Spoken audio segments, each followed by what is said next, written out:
Your grocery bill has probably increased by 25% in the last 2 years. While everyone complains about inflation, you could be saving hundreds monthly using time-tested strategies that saw families through the Great Depression. Imagine walking into a store with knowledge that mainstream shoppers have forgotten. Today, I'm revealing 17 grocery hacks from your grandparents' generation that modern shoppers have never heard of. These aren't about extreme coupon clipping or eating rice and beans. They're strategic approaches that directly counter how supermarkets are designed to empty your wallet. Hacks number 4, number 5, and number 6 saved my family $92 last week alone. Stick around to find out what they are. Did you know the average American is losing over $2,000 per year compared to what they paid for groceries in 2021? That's money that could be in your investment accounts right now, growing and compounding instead of disappearing into the grocery store's profit margins. This isn't just normal inflation. It's a hidden cost crisis that's deliberately engineered. Grocery stores aren't just selling you food, they're crafted like traps for your wallet, designed to maximize how much money leaves your pocket. Let me walk you through exactly how they do it. First, look at the store layout itself. Ever notice how essentials like milk and eggs are almost always placed at the back of the store? This forces you to walk past hundreds of tempting impulse buys. The result? The average shopper picks up 5 to 7 unplanned items during their journey, adding $15 to $30 to their bill each visit. That's potentially hundreds of dollars a year just from being lured through the aisles. Then there's the psychological pricing tactics. Items priced at $3.99 instead of $4 exploit what behavioral economists call the left digit effect. Your brain processes the first digit more strongly, making you perceive a significantly better deal. Studies show this simple trick increases sales by 24%, slightly increasing your total bill with each purchase. Our modern shopping habits play directly into these profit-maximizing strategies too. Shopping while hungry increases non-food purchases by 17%. Shopping without a list leads to 40% more impulse buys. And hitting the store during peak hours exposes you to more bottlenecks where high-margin impulse items are strategically placed. But what if I told you there's an even more insidious tactic at work, something called shrinkflation, when manufacturers maintain the price but decrease the size or quantity of the product? It's an invisible tax that most shoppers don't even notice. The packaging stays nearly identical, but you're getting less for your money. Real examples include Tillamook ice cream, downsizing from 56 ounces to 48 ounces. That's 14% less product for the same price.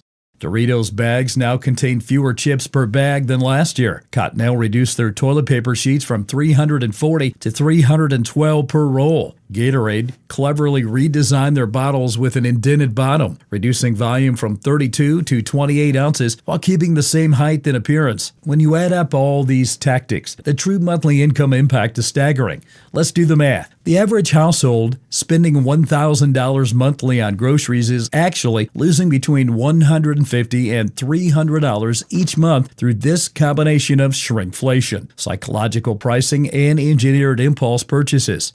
Now, think about what the money could do if invested instead. If you saved just $200 per month on groceries and invested it in a modest 8% return, you'd have over $36,000 after 10 years. After 20 years, nearly $118,000. That's a down payment on a house or a significant boost to your retirement, all from simply avoiding grocery store manipulation tactics. What's fascinating is that your grandparents' generation faced similar financial pressures during harder economic times. During the Great Depression and post-war rationing periods, families developed sophisticated strategies to stretch every dollar at the grocery store. They weren't just being cheap, they were countering many of the same retail tricks we face today. So what's the bottom line? Through a perfect storm of inflation, shrinkflation, and psychological pricing, most households are losing between $150 and $300 at the grocery store every single month. That's up to $3,600 per year, vanishing from your potential wealth. That $3,600 vanishing from your wealth each year isn't just happening because of inflation. It's occurring because we've abandoned battle-tested shopping strategies that previous generations perfected. What if I told you that Depression-era shoppers weren't simply being thrifty out of necessity? They were actually employing sophisticated counter-tactics against the same retail manipulation techniques we face today. The difference? They couldn't afford to lose. Your grandparents approached grocery shopping like a strategic mission. My grandmother would walk through the store with a detailed list, calculating price per ounce in her head while examining every potential purchase for maximum value. This disciplined mindset is costing us hundreds of dollars every month. Let's break down 17 hacks to stretch your dollar and feed your family. Hack number 1. Buy whole foods instead of pre-cut or processed items. A whole pineapple costs $4 to $5 less than the equivalent amount of pre-cut pineapples. That's nearly double the price for someone else to do a few minutes of cutting work. Apply this principle across your shopping list and watch the savings multiply. Building on those savings, hack number 2 and 3 focus on bulk buying clubs. Bulk buying clubs like Sam's Club and Costco offer products in larger quantities at lower prices. For non-perishable, buying in bulk is a no-brainer. For example, a 25-pound bag of rice might cost $15 to $25 at a club, while the same amount could cost $40 at a regular grocery store. The larger the bulk, the bigger the savings. While bulk clubs offer savings on non-perishables, for perishable items like dairy or meat, buying in bulk can also be a great deal.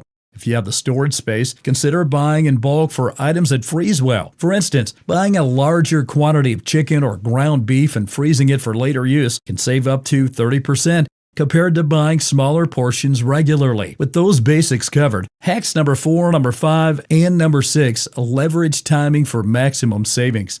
Hack number 4, shop farmers markets at closing time. Arrive at farmers markets about 45 minutes before closing can lead to massive discounts. Vendors often slash prices rather than take unsold product back home.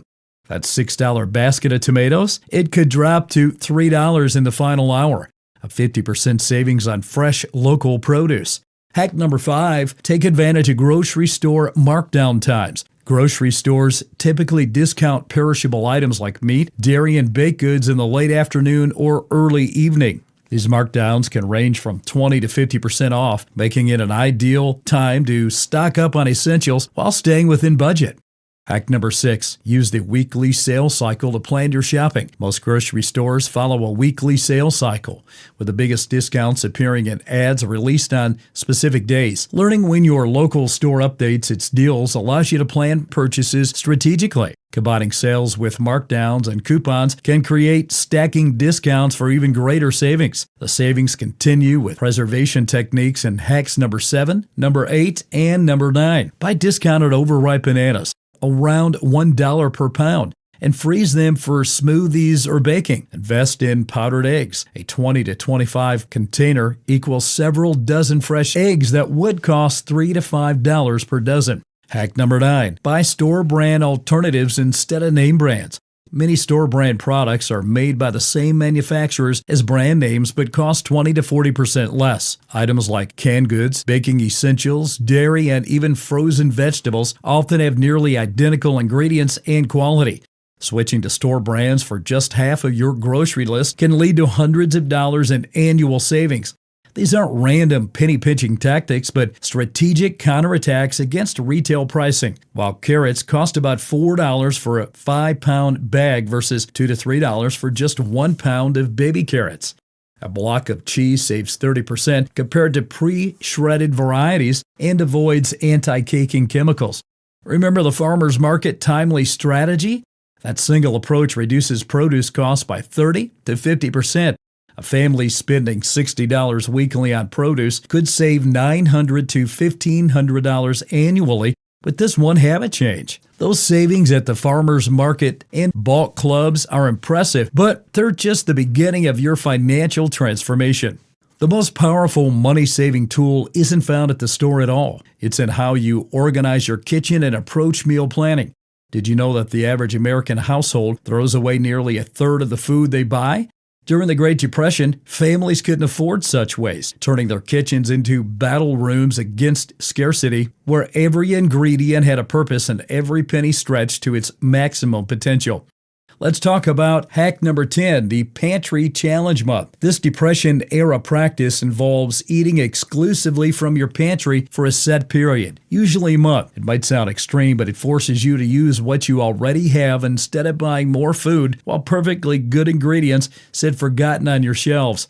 This practice not only saves money immediately, but resets your spending habits while building creative meal planning skills. Hack number 11 naturally follows with the Shop Your Pantry First system. Before heading to the store, take inventory of what you already have. Many households buy duplicates simply because they forgot what's hiding in the cabinet. A simple inventory system, even just a whiteboard on your refrigerator, can prevent these unnecessary purchases. Now for some ingenious substitution strategies that Depression-era cooks mastered. Hack number 12. Swap expensive breadcrumbs for cornmeal. Costs about half as much and works beautifully for coating chicken or fish. Try adding herbs to transform everyday dishes into something special. Hack number 13 extends this substitution mindset. Replace oil or eggs with applesauce and baking. You'll save 50% while reducing calories. For chocolate or spice cakes, the subtle apple flavor actually enhances the final product. The creature of habit meal planning approach is hack number 14. Depression-era families ate the same meals on rotation each week, simplifying shopping and eliminating waste. The predictability made shopping lists shorter and more precise. Hack number 15 complements this with a recipe collection system focused on ingredients rather than dishes. Instead of choosing recipes, then shopping, Depression-era cooks found recipes to match whatever was available or on sale. Moving beyond individual kitchens, hack number 16 revives gleaning, collecting leftover crops after harvest. Surprisingly, many gleaning programs still exist today. Hack number 17 connects all these approaches through neighborhood food sharing. Trading homegrown produce creates variety without cost while strengthening community bonds. The impact of these kitchen strategies is remarkable. Families implementing systematic meal planning can reduce food waste from 30% down to under 5%. For a family spending $800 monthly on groceries, that's potentially $2,400 saved annually just by preventing waste. So, we've reached the end of our tour through Grandma's grocery wisdom, and I want you to realize something powerful. These 17 hacks represent taking back control of your financial future. When you implement these strategies, you're redirecting thousands of dollars from corporate grocery chains straight into your investment accounts. Research shows that mastering your grocery budget enhances your overall well-being by reducing financial stress and creating a genuine feeling of accomplishment. This control can significantly improve your mental health and transform how you view money management. Start small. Choose just 3 hacks from the list and implement them this week. These same techniques that help your grandparents through economic hardship can become your wealth-building foundation today. Join our community of savvy savers by subscribing and sharing which hack you're implementing first. For more wealth-building strategies, check out Stop Living Paycheck to Paycheck, the 75-10-15 budgeting rule, link below. AM Revenue out.